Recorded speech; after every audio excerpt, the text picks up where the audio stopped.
Sir আজকে তাড়াতাড়ি আসতে বলেছিলেন। হ্যাঁ রে, তোরা এসে গেছিস? এ কি করেছিস?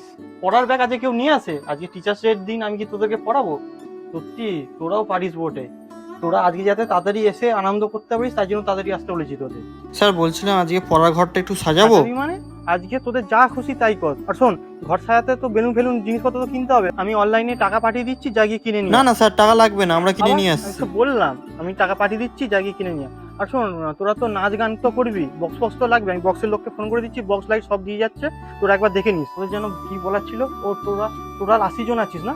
বলছিলাম তোরা ডি বাপি বিরিয়ানি খাবি নাকি দাদা বৌদি বিরিয়ানি খাবি? তোরা সন্ধ্যেবেলা স্ন্যাক্স কিছু খাবি তো? কি খাবি, পিৎজা, মোমো নাকি চিকেন পকোড়া? আর শোন, যেটা বলছিলাম, তোদের ব্যাচে নতুন মেয়েটা ভর্তি হয়েছে না, কি জানি নাম, পৌলমি পৌলমি, ওকে কিন্তু আসতে বলিস রাত্রিবেলা, বুঝলি? স্যার একটু বাইরে যাচ্ছি। বাইরে? আবার বাইরে কি করতে যাবি? আচ্ছা বুঝেছি, গিফট কিনতে যাবি। এসব গিফট কিনে টাকা নষ্ট করে কিচ্ছু লাভ নেই, বুঝলি? সামনে পুজো আসছে, টাকাটা রেখে দে, তোদের কাজে লাগবে। না না স্যার, তাই বললে হয় নাকি? উফ বাবা, আরে তোরাই তো হলি আমার কাছে সবচেয়ে বড় গিফট। তোরা বড় হয়ে মানুষের মতো মানুষ হয়ে যখন নিজের পায়ে দাঁড়াবি, তার থেকে বড় গিফট কিছু আছে আমার কাছে?